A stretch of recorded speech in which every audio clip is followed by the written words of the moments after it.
I don't know why they had to make these tree creature people thing. Yeah, I don't know. Like it was creepy, you know. It was definitely creepy with the creature. I'm gonna call them the tree heads because it looks like they had, you know, a tree growing out of their head. You know, they were pretty creepy, but I also thought they were kind of stupid. So I think they could have just, you know, did what I said, just make a game off of a religious cult. You know, they murdered a woman for sacrificial reasons, and then, you know, here comes Lynn and Blake, and then Lynn gets captured, and Blake has to, you know, save her. They could have just did that. Uh, I think the apocalypse thing and Lynn, the whole Lynn getting pregnant thing was a minus. I did like how the game was a little bit more open than the first one. However, that also made the game very difficult with direction. You know, I think the game has some very bad direction and not knowing where to go or what to do, and it got very annoying.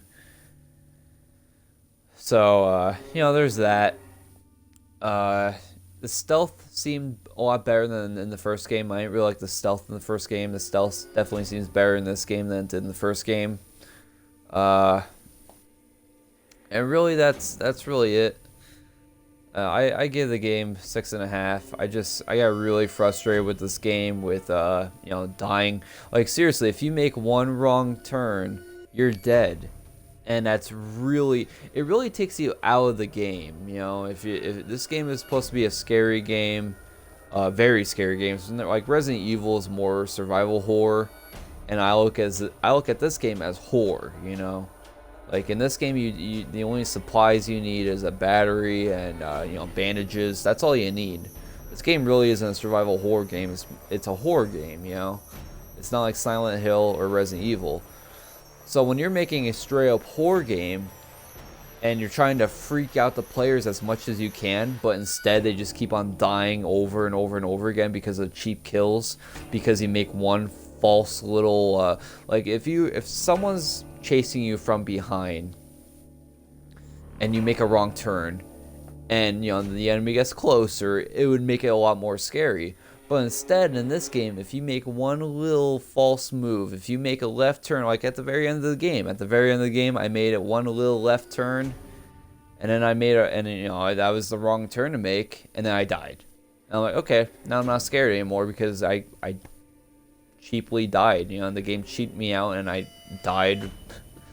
You know, so that really takes me out of the game as far as getting scared, because, you know, when you're in a chase sequence, or when, you know, there's an enemy that, you know, is behind you and you make one false little decision and you die, it really doesn't make it more scary. It kind of takes you out of, you know, that moment of high tension. You know, like the chase sequences are good with high tension, but they're also lame because, you know, it's not like you're a psychic. You know, you don't know where to go.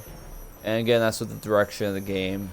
A lot of times I found myself stuck, and it really took me out of the game, and it really made me pissed off at the game.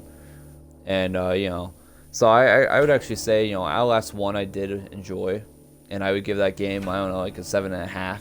But this game I would give a 6.5. You know, Outlast 1 was good. I just didn't like the fetch quests. Luckily, there wasn't much of that in this game at all. But in the first game, I just got a little annoyed with trying to find like 3 fuses to continue that. And it just made me a little like, oh my god, you know, I have this enemy trying to kill me, and I have to find these 3 things, and it's very annoying. But that, you know, that's really the only gripe I have about Outlast 1. But, you know, that's just my final opinion about Outlast 2. Am I glad I did play through the game? Yeah, sure, why not? Even though it brought me, you know, agony, and I'm sure a lot of people had difficulty with this game. I'm sure I'm not the only one. I think the reviewers, I don't know what the reviewers are playing these days, but I think for the, you know, us average gamers, we had a pretty rough time playing this game. But that will pretty much sum it up. Last session will be an hour. If I really wanted to cut it off, it would have been exactly an hour, but, you know, I wanted to talk a little bit about the game.